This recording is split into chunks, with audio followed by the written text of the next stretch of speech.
For hours at this corner here on Genesee Street, family members and stunned community members stood here trying to comprehend what happened. The damage behind me is just incredible. You can see that melted, twisted steel. Just hours ago, this was a place where race cars and snowmobiles were stored. The manhunt for Richard Matt and David Sweat focused in on both Vermont and a road very close to that prison. This is new video that we just got back. To give you an idea, what I'm told is that water line is about 28 to 32 inches deep. The frost last year underground in this area was measured to be about 48 inches deep. It is so cold. I've frozen a couple of things, I decided. First of all, there's the shirt. I've been showing it all morning. Pretty solid. This really is a safe haven. Take a look around. This brand new gym is set to open up tomorrow, and we're getting an early peek at this. I'm joined now by the CEO of We Rock the Spectrum Gym. Hear the music coming from inside. We're at this very special house now, and this was one of the latest wishes granted here in Lackawanna. We are joining now Maya and her family, her Nana. Oh, Andy, you mean I have to stop my massage now? Oh man, thank you so much, Angela. It has to be a change. It has to be a change. Hand in hand, community members and loved ones mourn 3 youth and pray for the recovery of 4 more. 17-year-old Jonah Barley and 19-year-old Raekwon Manigault, 2 of the 3 killed in the drive-by shooting. Shots were fired as a crowd of 100 teens and young adults left a basketball game at the Boys and Girls Club put on by the Stop the Violence Coalition. I mean, I just didn't even believe that it was happening because I was actually right next to one of the guys who was dead. Barley, the youngest known victim in Rochester's deadly shooting. He overcame incredible odds already. This picture taken recently, just after he came out of a coma following a car crash. Jonah was loved.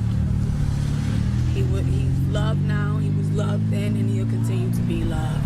He was just at my house last night, and I told him, I said, well, Jonah, it's late, and I need you to get home.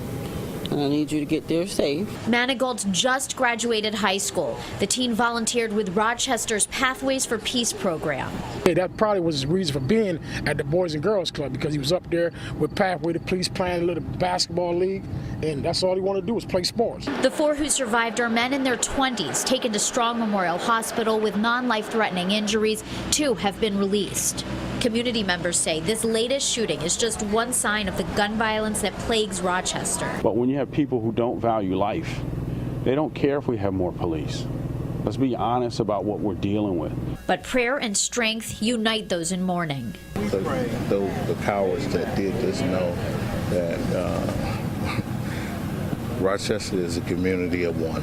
Healing is now a big part of this community. The bishop who led that prayer circle we just showed you tells me that he is now planning a prayer vigil. In Rochester, Rachel Elzufon, 7 Eyewitness News. Wood, boxes, and a milk crate all sit outside this dumpster. And here's why that's so upsetting. The dumpster is outside of this home on Peach Street in Buffalo's Fruit Belt neighborhood on the outskirts of the up-and-coming medical corridor. And they're expecting us to keep our houses in good condition. Why they don't do something about it with this house? A 7 Eyewitness News viewer, fed up with trash blowing into her yard, sent us this picture last night. Neighbors say after a month of trash building up, the dumpster was finally emptied this morning, but there's still garbage piled up behind it. Yesterday the garbage was overflowing because I believe they have other houses. They come and they dump the garbage in there.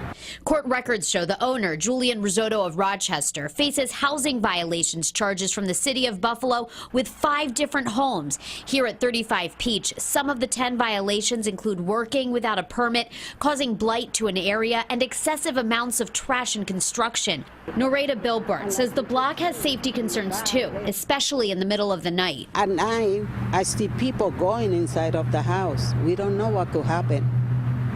We don't know what they bring. We need this to be solved. I did reach out to the listed owner of this property about neighbors' concerns and the multiple violations. I did not hear back for a comment. In Buffalo, Rachel Elzufon, 7 Eyewitness News. In many ways, Sebastian Bradley is your typical 7-year-old boy. I like reading I like math. I like playing with Legos. But this second grader is facing a battle well beyond his years. At the beginning, when everything thought our worst nightmare was that he was going to have migraines. Sebastian has had 5 surgeries in the last few weeks and is currently undergoing radiation. Every day we just can't think of enough ways to thank people for all the help we've been getting. From Sebastian's school. They've been sending me cards and gift cards and books. And now Forest Elementary is changing one of its biggest fundraisers. I don't know if I really had faith that there was so many helpful, good people out there. And after, it's amazing. It's amazing what everybody's doing. The Run Forest Run 5K this year will honor Sebastian and raise money for his treatments. We do feel very lucky because we're not doing it alone. Very happy because people care about me. Run Forest Run for Sebastian takes place April 16th. It starts right here at Forest Elementary. If you want to take part, we have details on our website at WKBW.com. In Amherst, Rachel Elzufon, 7 Eyewitness News.